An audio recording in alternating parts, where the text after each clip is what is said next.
നമസ്കാരം. കോഡ് ക്രാഫ്റ്റിൻ്റെ പുതിയൊരു വീഡിയോയിലേക്ക് എല്ലാവർക്കും സ്വാഗതം. നമുക്ക് സ്റ്റാർട്ട് ചെയ്യുന്ന പൈത്തൺ എന്നുള്ള ലാംഗ്വേജിനെ കുറിച്ചിട്ടാണ്. പൈത്തൻ്റെ ബേസിക്സ് മുതൽ നമ്മൾ എന്ത് ചെയ്യും, നമ്മൾ അഡ്വാൻസ്ഡ് വരെയുള്ള കാര്യങ്ങൾ നമ്മൾ ഫസ്റ്റ് കവർ ചെയ്യും. ദെൻ അതിൻ്റെ ഒപ്പം തന്നെ നമ്മൾ തിയററ്റിക്കലായിട്ടുള്ള ഭാഗങ്ങൾ, അതായത് ഊപ്സ് എന്താണ്, അതേപോലെ തന്നെ ഊപ്സിൻ്റെ ഭാഗങ്ങളായ ഊപ്സിൻ്റെ പില്ലേഴ്സ് എന്താണ്, അത്തരം കാര്യങ്ങൾ അവിടെ കവർ ചെയ്ത് പോകുന്നുണ്ട്. പിന്നെ അതുപോലെ അൽഗോരിതംസ് കവർ ചെയ്ത് പോകുന്നുണ്ട്. പിന്നെ അതുപോലെ പ്രോട്ടോകോൾസ് കവർ ചെയ്ത് പോകുന്നുണ്ട്. സോ അത്തരത്തിലുള്ളൊരു ബണ്ടിൽ, അതൊരു പാക്കേജാണ് നമ്മൾ ഈ ഒരു യൂട്യൂബ് ചാനലിലൂടെ നമ്മൾ ഉദ്ദേശിക്കുന്നത്. സോ ഏതൊരാൾക്കും എത്രയും പെട്ടെന്ന് നമ്മളൊരു ലാംഗ്വേജ് പഠിച്ചെടുക്കുക, അതായത് ഒരു ബിഗിനർ ഫ്രണ്ട്ലി യൂട്യൂബ് ചാനൽ എന്നുള്ള രീതിയിലാണ് നമ്മൾ ഈ ഒരു കോഡ് ക്രാഫ്റ്റിനെ നമ്മൾ അറേഞ്ച് ചെയ്തിരിക്കുന്നത്. അപ്പോൾ നമ്മൾ ഇന്ന് കവർ ചെയ്യാൻ പോകുന്നത് പൈത്തൻ്റെ ബേസിക്സിനെ കുറിച്ചിട്ടാണ്. അതായത് പൈത്തൺ എന്താണ്, അതുപോലെ പൈത്തൻ്റെ ഹിസ്റ്ററി എന്താണ്, പിന്നെ അതുപോലെ പൈത്തൻ്റെ അഡ്വാൻറ്റേജസ് എന്താണ്, ഡിസ്അഡ്വാൻറ്റേജസ് എന്താണ്, അത്രയും കാര്യങ്ങളാണ് നമ്മൾ ഈ ഒരു വീഡിയോയിൽ നമ്മൾ കവർ ചെയ്യാൻ പോകുന്നത്. ഇപ്പോൾ നമുക്ക് ഫസ്റ്റ് പറയാനുള്ള ഇൻട്രൊഡക്ഷനെ കുറിച്ചിട്ടാണ്. അപ്പോൾ നമ്മൾ ഈ ഒരു വീഡിയോനെ മെയിനായിട്ട് നമ്മൾ ബ്രീഫ് ഓവർ ഓഫ് പൈത്തൺ, അതായത് നമ്മൾ എന്ത് ചെയ്യുന്നുണ്ട്, പൈത്തൺ എന്താണ്, അതുപോലെ പൈത്തൻ്റെ ബേസിക്സ് എന്താണ്, പൈത്തൻ്റെ ഹിസ്റ്ററി എന്താണ്, അത്തരം കാര്യങ്ങൾ നമ്മൾ എന്ത് ചെയ്യുന്നുണ്ട്, ഇതിൽ കവർ ചെയ്യുന്നുണ്ട്. ദെൻ നെക്സ്റ്റ് ടോപ്പിക് ആണത് importance and application of Python ആണ്. സോ പൈത്തൺ എന്തുകൊണ്ടാണ്, നമുക്കറിയാം ഇന്നൊരു കാലത്ത് പൈത്തൺ എന്ന് പറയുന്നത് എന്താണ്, എല്ലായിടത്തും കവേർഡ് ആണ്. സോ മെഷീൻ ലേണിംഗ് ആണെങ്കിലും ഏതൊരു ചെറിയൊരു കാര്യം എടുക്കുകയാണെങ്കിലും നമ്മൾ എന്താണ്, പൈത്തൺ കവേർഡ് ആണ്. സോ ഈ പൈത്തൻ്റെ ഇമ്പോർട്ടൻസ് എന്തുകൊണ്ടാണ് ഇത്രയും കൂടിയ കാര്യങ്ങളാണ് നമ്മൾ രണ്ടാമത് ഈ വീഡിയോയിൽ പറയുന്നത്. ദെൻ ബേസിക് സിൻടാക്സിനെ കുറിച്ചിട്ടാണ് നമ്മൾ പറയുന്നത്. നമ്മൾ പറഞ്ഞു എന്താണ്, നമ്മുടെ പൈത്തൺ എന്നുള്ള സിൻടാക്സ് ഓറിയൻറ്റഡ് ആണ്. സോ അതുകൊണ്ട് തന്നെ ഇതിൻ്റെ സിൻടാക്സ് എന്താണ്, സോ അത് എങ്ങനെയാണ് യൂസ് ചെയ്യുന്ന കാര്യങ്ങളാണ് നമ്മൾ മൂന്നാമതായിട്ട് ഈ ഒരു വീഡിയോയിൽ നമ്മൾ പറയുന്നത്. ദെൻ നെക്സ്റ്റ് പറഞ്ഞാൽ കൺട്രോൾ സ്ട്രക്ചേഴ്സ് എന്താണ്. സോ നമ്മുടെ ഒരു പൈത്തണിൽ യൂസ് ചെയ്യുന്ന കൺട്രോൾ സ്ട്രക്ചേഴ്സ് ഏതൊക്കെയാണ്, അത് എങ്ങനെയാണ് വർക്ക് ചെയ്യുന്ന കാര്യങ്ങളാണ് നമ്മൾ അടുത്തത് പറയുന്നത്. പിന്നെ അഡ്വാൻറ്റേജസ് ഓഫ് പൈത്തൺ, പിന്നെ ഡിസ്അഡ്വാൻറ്റേജസ് ഓഫ് പൈത്തൺ. സോ ഇത്രയും കാര്യങ്ങൾ ആണ് നമ്മൾ എന്ത് ചെയ്യുന്നത് ഈ ഒരു വീഡിയോയിൽ നമ്മൾ ഉദ്ദേശിക്കുന്ന കണ്ടൻസ് എന്ന് പറയുന്നത്. അപ്പോൾ നമുക്ക് ആദ്യത്തേലേക്ക് കിടക്കാം, അതായത് brief overview of Python. So Python എന്ന് പറയുന്നത് എന്താണ്, ഒരു high level interpreted programming language ആണ്. സോ ഹൈ ലെവൽ ലാംഗ്വേജ് എന്ന് പറഞ്ഞാൽ നമുക്കറിയാം, അതായത് ഹ്യൂമൻ ലൈക്ക്, അതായത് നമ്മൾ ഇംഗ്ലീഷ് പോലുള്ള ലാംഗ്വേജസ് യൂസ് ചെയ്ത് നമ്മൾ കോഡ് ചെയ്യുന്നതിനാണ് ഹൈ ലെവൽ ലാംഗ്വേജസ് എന്ന് പറയുന്നത്. സോ ഉദാഹരണത്തിന് നമ്മളിപ്പോൾ എന്താണ്, പൈത്തണിൽ നമ്മൾ ഇംഗ്ലീഷാണ് യൂസ് ചെയ്യുന്നത്. പ്രിൻറ്റ് ചെയ്യണമെങ്കിൽ പ്രിൻറ്റ് എന്നുള്ള രീതിയിൽ നമ്മൾ ഇംഗ്ലീഷിലാണ് ടൈപ്പ് ചെയ്ത് കൊടുക്കുന്നത്. ബട്ട് ചില ലാംഗ്വേജസിൽ അങ്ങനെയല്ല, നമ്മുടെ ഹൈ ലെവൽ ലാംഗ്വേജസ്, അതായത് ഹ്യൂമൻ റീഡബിൾ ലാംഗ്വേജസ് നമുക്ക് യൂസ് ചെയ്യാൻ പറ്റില്ല. അപ്പോൾ ഈ പൈത്തൻ്റെ ബാക്ക്ഗ്രൗണ്ട് എങ്ങനെ വർക്ക് ചെയ്യുന്നത് വെച്ച് കഴിഞ്ഞാൽ, നമ്മൾ ഈ ഹൈ ലെവൽ ലാംഗ്വേജിനെ എന്ത് ചെയ്യുന്നുണ്ട്, നമ്മുടെ പൈത്തൺ കൺവേർട്ട് ചെയ്യുന്നുണ്ട്. അതായത് മെഷീൻ ലാംഗ്വേജ് ആയിട്ട് നമുക്കറിയാം, ഏതൊരു മെഷീനും അതിന് റീഡ് ചെയ്യണമെങ്കിൽ അതിൻ്റെതായ ഫോമിലേക്ക് ഇടണം. അതാണ് നമ്മുടെ മെഷീൻ ലാംഗ്വേജ് എന്ന് പറയുന്നത്. സോ ഈ പൈത്തൺ ഇതിനെന്ത് ചെയ്യുന്നുണ്ട്, മെഷീൻ ലാംഗ്വേജിലേക്ക് കൺവേർട്ട് ചെയ്യുന്നുണ്ട്. ആ കാര്യങ്ങളൊക്കെ നമ്മൾ എന്ത് ചെയ്യുന്നുണ്ട്, ഇതിൻ്റെ വരുന്ന സെക്ഷനിൽ നമ്മൾ പറയുന്നുണ്ട്. സോ അങ്ങനെയുള്ള വരുന്ന കാര്യമായതുകൊണ്ട് നമ്മൾ എന്തിനാണ് ഹൈ ലെവൽ ലാംഗ്വേജ് എന്ന് പറയുന്നത്. പിന്നെ നമ്മൾ പറഞ്ഞു പൈത്തൺ എന്നുള്ള പറഞ്ഞാൽ എന്താണ്, ഒരു ഇൻ്റർപ്രറ്റഡ് പ്രോഗ്രാം ലാംഗ്വേജ് ആണ്. അപ്പോൾ ഇൻ്റർപ്രറ്റഡ് പ്രോഗ്രാം ലാംഗ്വേജ് എന്ന് പറഞ്ഞാൽ എന്താണെന്ന് വെച്ച് കഴിഞ്ഞാൽ, നമ്മൾ പറഞ്ഞു നമ്മൾ എന്ത് ചെയ്യുന്നുണ്ട്, ഹൈ ലെവൽ ലാംഗ്വേജിലാണ് നമ്മൾ ഇൻപുട്ട് കൊടുക്കുന്നത്. സോ അതിനെന്ത് ചെയ്യുന്നുണ്ട്, അതിനെ മെഷീൻ റീഡബിൾ ഫോമിലേക്ക് നമ്മൾ മാറ്റുന്നുണ്ട്. സോ മറ്റ് പ്രോഗ്രാം ലാംഗ്വേജസ് യൂസ് ചെയ്യുകയാണെങ്കിൽ, അതായത് സി ഒക്കെ ആണെങ്കിൽ നമ്മൾ എന്ത് ചെയ്യണം, നമ്മളായിട്ട് കമ്പൈൽ ചെയ്യണം. ഈ കമ്പൈലിംഗ് സ്റ്റേജിനാണ് എന്ത് പറയുന്നത്, നമ്മൾ conversion of high level language to machine readable language, ഇതിനാണ് നമ്മൾ കമ്പൈലേഷൻ എന്ന് പറയുന്നത്. സോ ഈ സ്റ്റെപ്പ് എന്ത് ചെയ്യണം, നമ്മൾ ആരാണോ കോഡ് ചെയ്യുന്നത് ആ ഒരാൾ കമ്പൈൽ ചെയ്യണം. ബട്ട് ഇൻ പൈത്തൻ്റെ കേസിൽ എന്താണ്, ഈച്ച് ലൈൻ കമ്പൈലേഷൻ ആണ് നടക്കുന്നത്, അത് ഓട്ടോമാറ്റിക്കായി ബാക്ക്ഗ്രൗണ്ടിലാണ് നടക്കുന്നത്. സോ ഈ ഒരു പ്രോസസ്സ് ഉള്ളതുകൊണ്ടാണ് ഇതിനെ എന്ത് പറയുന്നത്, ഇൻ്റർപ്രറ്റഡ് പ്രോഗ്രാമിംഗ് ലാംഗ്വേജ് എന്ന് പറയുന്നത്. അതായത് ഈച്ച് ലൈൻ ഓഫ് കമ്പൈലേഷൻ ആണ് നമ്മൾ എന്തെങ്കിലും പൈത്തണിൽ നടക്കുന്നത്. അപ്പോൾ ഈ കമ്പൈലേഷൻ നടക്കുന്നത് പൈത്തൺ വിർച്വൽ മെഷീൻ യൂസ് ചെയ്തിട്ടാണ്. സോ അതൊക്കെ നമുക്ക് ഡീപ്പായിട്ട് ഞാൻ പറഞ്ഞു, നമുക്ക് എന്ത് ചെയ്യാം, നമുക്ക് വരുന്ന ക്ലാസ്സുകൾ നമുക്ക് കവർ ചെയ്യാം. ദെൻ ഇതിൻ്റെ ഹിസ്റ്ററി പറയുകയാണെങ്കിൽ 1991 ഗ്യൂഡാമൻ റൂസോ എന്ന് പറയുന്ന വ്യക്തിയാണ് നമ്മൾ എന്ത് ചെയ്യുന്നത്, പൈത്തൺ കണ്ടെത്തുന്നത്. അപ്പോൾ അദ്ദേഹത്തിന് ഈ പൈത്തണിൻ്റെ നെയിം വരാൻ തന്നെ എന്തുണ്ട്, അതിൻ്റെ ബിഹൈൻഡിൽ നല്ലൊരു സ്റ്റോറി ഇറക്കുന്നുണ്ട്. അതെന്താണെന്ന് വെച്ച് കഴിഞ്ഞാൽ, നമ്മുടെ ഈ ഗ്യൂഡാമൻ റൂസോ എന്ന് പറയുന്ന വ്യക്തി ഒരു മോൾട്ടി പൈത്തൺ എന്ന് പറയുന്ന ഒരു വെബ് സീരീസിൻ്റെ ഭയങ്കര ഫാനായിരുന്നു. സോ അക്കാലത്ത് അത്രയും വൈറലായിക്കൊണ്ടിരുന്ന ഒരു വെബ് സീരീസാണ് മോൾട്ടി പൈത്തൺ എന്ന് പറയുന്നത്. സോ അതിൽ നിന്ന് ഊർജം കൊണ്ടിട്ടാണ് അദ്ദേഹത്തിൻ്റെ ഫസ്റ്റ് ലാംഗ്വേജിന് എന്ത് പറയുന്നത്, പൈത്തൺ എന്നുള്ള നെയിം ഇടുന്നത്.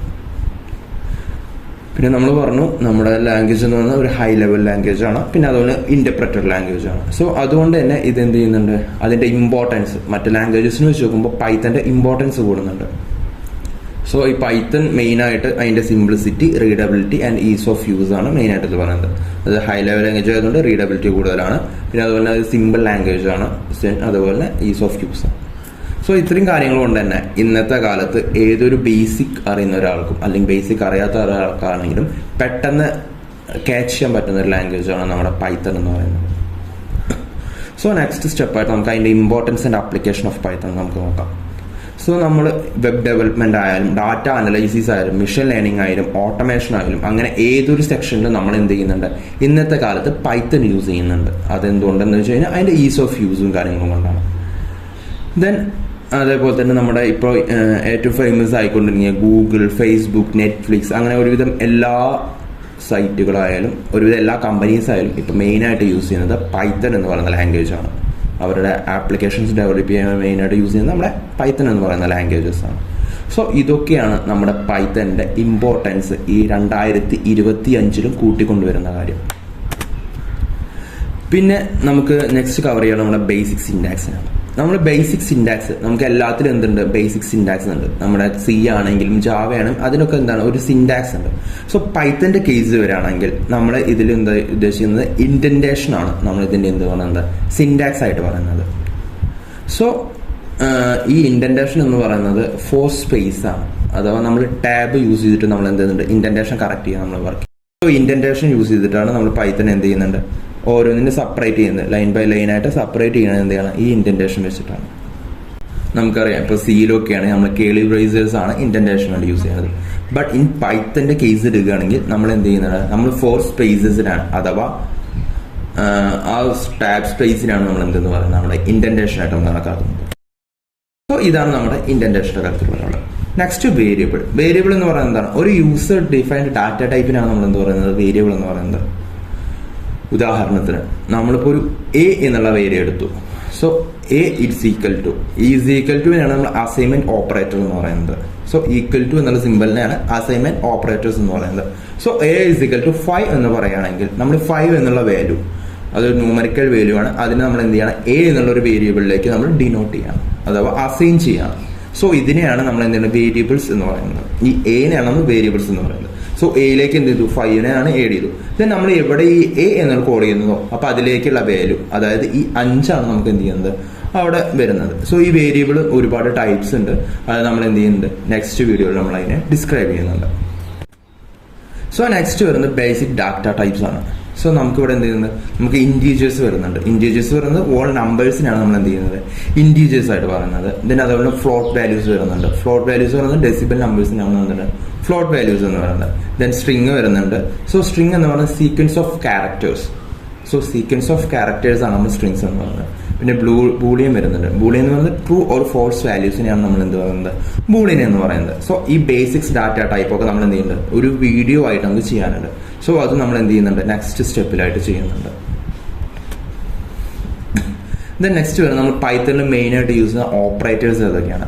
നമ്മൾ അരിത്തമെറ്റിക് ഓപ്പറേറ്റേഴ്സ് യൂസ് ചെയ്യുന്നുണ്ട്. അരിത്തമെറ്റിക് ഓപ്പറേറ്റേഴ്സ് ആയിട്ട് പ്ലസ്, മൈനസ്, ഇൻറ്റു അങ്ങനത്തെ, അതായത് സബ്സ്ട്രാക്ഷൻ, മൾട്ടിപ്ലിക്കേഷൻ, ഡിവിഷൻ അങ്ങനത്തെ എല്ലാ ഓപ്പറേറ്റേഴ്സ് നമ്മൾ എന്ത് ചെയ്യുന്നത് അരിത്തമെറ്റിക് ഓപ്പറേറ്റേഴ്സ് നമ്മൾ ഓപ്പറേറ്റേഴ്സ് അതായത് പൈത്തൺ നമ്മൾ യൂസ് ചെയ്യുന്നുണ്ട്.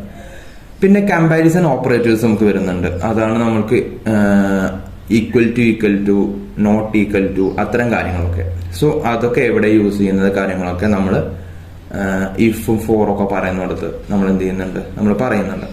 പിന്നെ അതുപോലെ ലോജിക്കൽ ഓപ്പറേറ്റേഴ്സ്, ആൻഡ് ഓപ്പറേറ്റേഴ്സ് ഉണ്ട്, ഓർ ഓപ്പറേറ്റേഴ്സ് ഉണ്ട്, നോട്ട് ഓപ്പറേറ്റേഴ്സ് ഉണ്ട്. സോ ഇത്തരം കാര്യങ്ങളൊക്കെ ഉണ്ട്.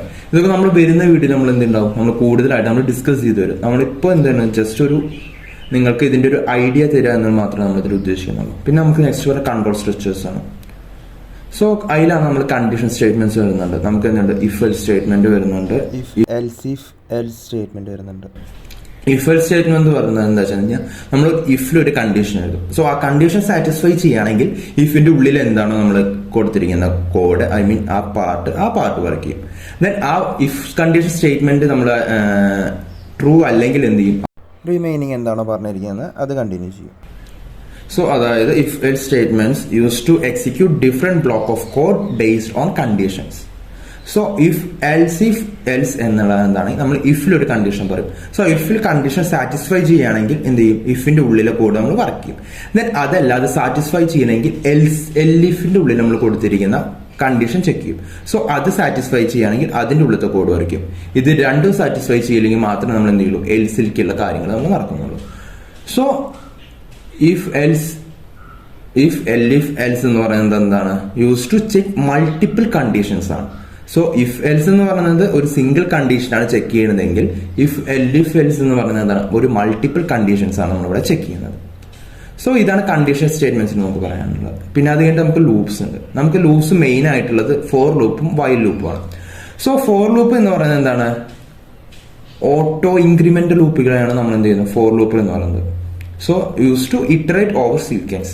സോ സ്ട്രിങ് ആയാലും ലിസ്റ്റ് ആയാലും ടപ്പിൾസ് ആയാലും നമ്മൾ ഓട്ടോമാറ്റിക് ആയിട്ട് അതായത് ഇറ്ററേറ്റ് ചെയ്യാൻ വേണ്ടിയിട്ടാണ് നമ്മൾ എന്ത് ചെയ്യുന്നത്? നമ്മൾ ഫോർ ലൂപ്സ് യൂസ് ചെയ്യുന്നത്.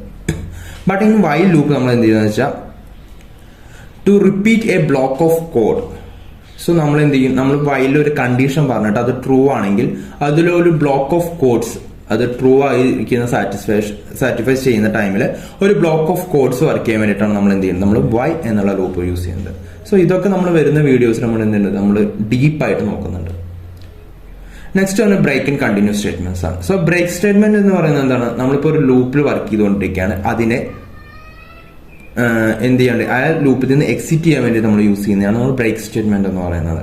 ദെൻ കണ്ടിന്യൂ സ്റ്റേറ്റ്മെന്റ് എന്ത് ചെയ്യാന്ന് വെച്ച് കഴിഞ്ഞാൽ ഇപ്പോൾ ഒരു ഇറ്ററേഷൻ നടന്നുകൊണ്ടിരിക്കുകയാണ്, അതിനെ സ്കിപ്പ് ചെയ്തിട്ട് അടുത്തൊരു ഇറ്ററേഷനിലേക്ക് വരാൻ വേണ്ടിയിട്ടാണ് കണ്ടിന്യൂസ് സ്റ്റേറ്റ്മെന്റ് യൂസ് ചെയ്യുന്നത്. ഇപ്പൊ ഇങ്ങനെ പറയുമ്പോൾ നിങ്ങൾക്ക് മനസ്സിലായി എന്ന് വരില്ല, ബട്ട് ഇനി വരുന്ന വീഡിയോയിൽ നമ്മൾ എന്ത് ചെയ്യുന്നത്? ഇതിനൊന്നുകൂടി ഡീപ്പായിട്ട് നമ്മൾ കവർ ചെയ്യുന്നുണ്ട്. സോ ആ ഒരു കാര്യങ്ങളിലൊക്കെ നിങ്ങൾക്ക് ഇതൊന്നുകൂടി നല്ല രീതിയിൽ മനസ്സിലാവും. സോ ഇനി ലാസ്റ്റ് ആയിട്ട് നമുക്ക് പറയാനുള്ള അഡ്വാൻറ്റേജസും ഡിസഡ്വാൻറ്റേജസും ഓഫ് പൈത്തൺ ആണ്. സോ അഡ്വാൻറ്റേജസ് നമ്മൾ എപ്പോഴും പറഞ്ഞാൽ easy to learn and use ആണ്. അതായത് നമ്മൾ എന്ത് വരും? ഇത് നമ്മളൊരു സിമ്പിൾ സിൻടാക്സും ഇൻഡന്റേഷനും നമ്മൾ യൂസ് ചെയ്യുന്നത് ഹൈ ലെവൽ ലാംഗ്വേജ് ആണ്. അതുകൊണ്ട് എന്ത് ചെയ്യുന്നത്? നമ്മൾ നോർമൽ ലാംഗ്വേജിലാണ് നമ്മൾ എന്ത് ചെയ്യുന്നത്? കോഡ് ചെയ്യുന്നത്. ദെൻ അതേപോലെ തന്നെ for giving natural makes it perfect for beginners. So ഇതിന്റെ ഒരു നാച്ചുറൽ എന്ന് പറയുന്നത് എന്താണ്? ഒരു ബിഗിനർ ആണെങ്കിലും പെട്ടെന്ന് കേച്ച് ചെയ്യാൻ പറ്റുന്ന ഒരു രീതിയിലാണ് എന്ത് ചെയ്യുന്നത്? നമ്മൾ ഇതിൽ കോഡ് ചെയ്യുന്നത്. നെക്സ്റ്റ് പറഞ്ഞ ഹൈ ലാംഗ്വേജ് വിത്ത് സിമ്പിൾ സിൻടാക്സ് എന്നുള്ളതാണ്. സോ ഹൈ ലാംഗ്വേജ് ആയതുകൊണ്ട് തന്നെ ഇതിൽ നമ്മൾ സിമ്പിൾ സിൻടാക്സ് ആണ് നമ്മൾ ഇതിൽ യൂസ് ചെയ്യുന്നത്. സോ നമുക്ക് ഇതിൽ എന്ത് ചെയ്യാൻ പറ്റും? നമുക്ക് അബ്സ്ട്രാക്ഷൻ എന്ന് പറയുന്ന ഒരു ഓപ്ഷൻ ഉണ്ട്. അബ്സ്ട്രാക്ട് ചെയ്യാം. അതായത് എന്താണെന്ന് വെച്ച് കഴിഞ്ഞാൽ അനാവശ്യമായ കാര്യങ്ങൾ നമ്മൾ എന്ത് ചെയ്യുക? നമ്മൾ യൂസ് ചെയ്യുന്ന ഹൈഡ് ചെയ്ത് വെക്കണേ നമ്മൾ അബ്സ്ട്രാക്ട് ചെയ്യുക എന്ന് പറയുന്നത്. സോ ഇവിടെ എന്ത് ചെയ്യാം? നമുക്ക് ലോ ലെവൽ ഡീറ്റെയിൽസ് നമുക്ക് അബ്സ്ട്രാക്ട് ചെയ്യാം. അതായത് നമ്മൾ ഈ കമ്പയർ ചെയ്യുന്നതിന്റെ ബാക്കിലൊക്കെ എന്ത് നടക്കുന്നുണ്ട് നമ്മൾ എന്ത് ചെയ്യുന്നില്ല? നമ്മൾ അറിയുന്നില്ല. അത്തരം ചെറിയ കാര്യങ്ങളടക്കം നമ്മൾ ഇവിടെ നിന്ന് അബ്സ്ട്രാക്ട് ചെയ്യുന്നുണ്ട്. സോ ഇതിൽ നിന്നാണ് അതിന്റെ സിമ്പിൾ സിൻടാക്സിന്റെ ഒരു പ്രത്യേകതയാണ്. സോ ഇതിൽ പിന്നെ അതേപോലെ നമ്മൾ മെയിനായിട്ട് ഫോക്കസ് ചെയ്യുന്നത് ലോജിക് ആൻഡ് പ്രോഗ്രാമിംഗ് കോൺസെപ്റ്റ്സിനെയാണ്. സോ അതുകൊണ്ട് തന്നെ ഇത് എന്ത് ചെയ്യുന്നുണ്ട്? നമ്മുടെ ഹൈ ലെവൽ ലാംഗ്വേജ് ഒന്നൊരു അഡ്വാൻറ്റേജസ് ആണ്. നമ്മുടെ പൈത്തന്റെ അഡ്വാൻറ്റേജസ് ആണ് ഈ പറഞ്ഞത്. പിന്നെ അതേപോലെ തന്നെ എന്ത് ചെയ്യുന്നുണ്ട്? പൈത്തൺ ലാർജ് സ്റ്റാൻഡേർഡ് ലൈബ്രറീസും അതുപോലെ കമ്മ്യൂണിറ്റി സപ്പോർട്ടും പ്രൊവൈഡ് ചെയ്യുന്നുണ്ട്. അത് നമുക്ക് പൈത്തൺ കോഡിങ് സ്റ്റാർട്ട് ചെയ്യുമ്പോൾ നമുക്കറിയാം നമുക്ക് ഒരു ബൾക്ക് ഓഫ് ലൈബ്രറീസ് എന്ന് പറഞ്ഞു കഴിഞ്ഞാൽ എന്താണെന്ന് വെച്ച് കഴിഞ്ഞാൽ ഒരു പാക്കേജ് എന്നുള്ള പോലെയൊക്കെ നമുക്ക് പറയാം. അതായത് നമുക്ക് extensive collection of libraries and modules ആണ് നമ്മൾ അതിൽ പറയുന്നത്. അതായത് നമുക്ക് ഒരുപാട് കാര്യങ്ങൾ നമുക്ക് എന്ത് ചെയ്യാം? ഓൾറെഡി ക്രിയേറ്റഡ് ആയിട്ടുള്ള നമുക്ക് കാര്യങ്ങൾ യൂസ് ചെയ്യാൻ പറ്റും. അതിനെയാണ് നമ്മൾ ലൈബ്രറീസ് എന്നൊക്കെ പറയുന്നത്. സോ അതേപോലെ തന്നെ നമുക്ക് പൈത്തണിൽ എന്ത് ചെയ്യാം? മറ്റ് ലാംഗ്വേജസിന് വെച്ചുമ്പോൾ പൈത്തണിൽ ഒരുപാട് ട്യൂട്ടോറിയൽസും കാര്യങ്ങളൊക്കെ അവൈലബിൾ ആണ്. നെക്സ്റ്റ് ആണ് ക്രോസ് പ്ലാറ്റ്ഫോം കോമ്പബിലിറ്റി. അതായത് നമ്മളിപ്പോൾ ഒരു മൾട്ടി ഓപ്പറേറ്റിംഗ് സിസ്റ്റം എടുക്കാന്ന് വിചാരിക്കുക. നമ്മളിപ്പോൾ ഒരു വിൻഡോസിലാണ് നമ്മൾ കോഡ് ചെയ്ത് വിചാരിക്കുക. സോ ആ കോഡ് തന്നെ നമുക്ക് എന്ത് ചെയ്യാം? നമുക്ക് അതായത് മാക് ഓഎസിലാണെങ്കിൽ ലിനക്സിലാണെങ്കിൽ നമുക്ക് എന്ത് ചെയ്യാം? നമുക്ക് അതിൽ റൺ ചെയ്യാൻ പറ്റും. സോ ഇതിനാണ് മൾട്ടി ഓപ്പറേറ്റിംഗ് സിസ്റ്റത്തിൽ വർക്ക് ചെയ്യുന്നത്. അതായത് ക്രോസ് പ്ലാറ്റ്ഫോം കോമ്പബിലിറ്റി എന്ന് പറയുന്നത്. ലാസ്റ്റ് വൺ ആയിട്ട് പറയുന്നത് റാപ്പിഡ് ഡെവലപ്മെന്റ് ആൻഡ് പ്രോട്ടോടൈപ്പിംഗ് എന്നാണ് പറയുന്നത്. സോ നമ്മൾ എന്ത് ചെയ്യണം? ഇതിന്റെ ഡെവലപ്മെന്റ് സൈക്കിൾ എന്ന് പറയുന്നത് ഭയങ്കര സിമ്പിൾ ആയതുകൊണ്ട് തന്നെ ഇത് ഭയങ്കര ഫാസ്റ്റ് ആണ്. സോ അതുകൊണ്ട് തന്നെ ഇതിന്റെ സിൻടാക്സും കാര്യങ്ങളൊക്കെ സിമ്പിൾ ആയതുകൊണ്ട് തന്നെ easy to test and interact ആണ് ഇതിന്റെ മെയിൻ അഡ്വാൻറ്റേജ് എന്ന് പറയുന്നത്. സോ അതിന്റെ ഡിസഡ്വാൻറ്റേജസിൽ നോക്കുകയാണെങ്കിൽ നമുക്ക് അറിയാം, നമുക്ക് ഏതൊരു കാര്യത്തിനും എന്താണ് അഡ്വാൻറ്റേജസ് ഉണ്ടാകുന്ന പോലെ തന്നെ ഡിസഡ്വാൻറ്റേജസ് ഉണ്ടാവും. സോ ഇതിന്റെ ഡിസഡ്വാൻറ്റേജസ് നോക്കുകയാണെങ്കിൽ slow performance compared to low level languages. So low level ലാംഗ്വേജസിന് വെച്ച് നോക്കുമ്പോൾ എന്താണ്? സ്ലോ പെർഫോമൻസ് ആണ്. സോ അതായത് ഇതിനൊരു റോ സ്പീഡ് എന്ന് പറയാനുണ്ടായിരിക്കുക. അതായത് നമ്മൾ ഓരോ കോഡിനനുസരിച്ചിട്ടായിരിക്കും എന്ത് ചെയ്യുക? ഇത് കമ്പയർ ചെയ്യാനുള്ള ടൈം എടുക്കുന്നുണ്ടാവും. അതേപോലെ നമ്മുടെ പാരലൽ പ്രോസസ്സിംഗ് ടൈമിൽ എന്താണ്? സപ്പോർട്ട് എന്ന് പറയുന്നത് ഭയങ്കര കുറവായിരിക്കും. അതായത് നമുക്ക് GIL എന്ന് പറയും, അതായത് ഗ്ലോബൽ ഇന്റർപ്രറ്റർ ലോക്ക് എന്ന് പറയും. സോ ഈ ലോക്കും കാര്യങ്ങളൊക്കെ നമ്മൾ തിയററ്റിക്കൽ സെക്ഷൻസിൽ പറയുന്നുണ്ട്. എന്താണ് ഈ ലോക്ക് ചെയ്യുന്നത്, എന്തിനാണ്, അതിന്റെ യൂസസ് എന്താണെന്നൊക്കെ പറയുന്നുണ്ട്. അതൊക്കെ നമ്മൾ ഇനി വരുന്ന വീഡിയോസ് നമ്മൾ കാണുന്നുണ്ട്. സോ അതൊരു ലിമിറ്റേഷനാണ്. സോ മൾട്ടി ത്രെഡിങ് ഉള്ള കാരണം എന്തുണ്ടാവും, അവിടെ ഒരു ഇഷ്യൂ ഉണ്ടായിരിക്കുന്നതാണ് പറയുന്നത്. സോ അതുപോലെ ഇത് പാരലിസിന് എന്താണ് അധികം നല്ല കാര്യങ്ങളല്ല. പിന്നെ അതുപോലെ തന്നെ ഇതിലെന്തുണ്ട്, തേർഡ് പാർട്ടി ലൈബ്രറീസ് നമ്മൾ യൂസ് ചെയ്യുന്നുണ്ട്. സോ അങ്ങനെ വരുന്നത് അതിനോട് എന്താ അഡീഷണൽ ലൈബ്രറീസ്, അതായത് ഓരോ ടാസ്കിനും അതിൻ്റെതായ ലൈബ്രറീസ് നമുക്ക് എന്ത് ചെയ്യേണ്ടി വരും, യൂസ് ചെയ്യേണ്ടി വരും.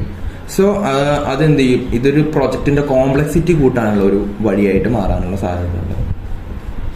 പിന്നെ അതേപോലെ തന്നെ മൊബൈൽ ഗെയിം ഡെവലപ്മെന്റിന് എന്താണ്, ഇതൊരു ഐഡിയ സോഫ്റ്റ്വെയർ അല്ല. അതായത് നമ്മൾ മെയിനായിട്ട് ജാവ, സ്വിഫ്റ്റ്, C++ ഇതൊക്കെയാണ് നമ്മൾ എന്ത് ചെയ്യുന്നത്, ഗെയിം ഡെവലപ്മെന്റ് യൂസ് ചെയ്യുന്നത്. സോ അത് വെച്ച് കമ്പയർ ചെയ്യുമ്പോൾ പൈത്തൺ എന്താണ് ഗെയിമിംഗ് ഡെവലപ്മെന്റ് അത്ര സ്യൂട്ടബിൾ അല്ല. സോ ഇത്രയും കാര്യങ്ങളാണ് നമ്മൾ ഈ ഒരു വീഡിയോയിൽ നമ്മൾ ഉൾക്കൊള്ളിച്ചിരിക്കുന്നത്. അതായത് പൈത്തന്റെ ബേസിക്സ് എന്താണെന്ന് മാത്രമാണ്. സോ ഇനി വരുന്ന വീഡിയോയിൽ ഇതിൽ കൂടുതൽ കണ്ടന്റ്സ് ഉണ്ടായിരിക്കും. അതുകൊണ്ട് തന്നെ എല്ലാവരും എന്ത് ചെയ്യുക, സബ്സ്ക്രൈബ് ചെയ്യുക, അതേപോലെ ലൈക്ക് ചെയ്യുക, അതേപോലെ നിങ്ങൾക്ക് ഫ്രണ്ട്സിന് എന്ത് ചെയ്യുക, നമ്മുടെ വീഡിയോ ഷെയർ ചെയ്ത് കൊടുക്കുക. അപ്പോൾ അടുത്തൊരു വീഡിയോ ആയിട്ട് വീണ്ടും കാണുന്നവരെ നമസ്കാരം.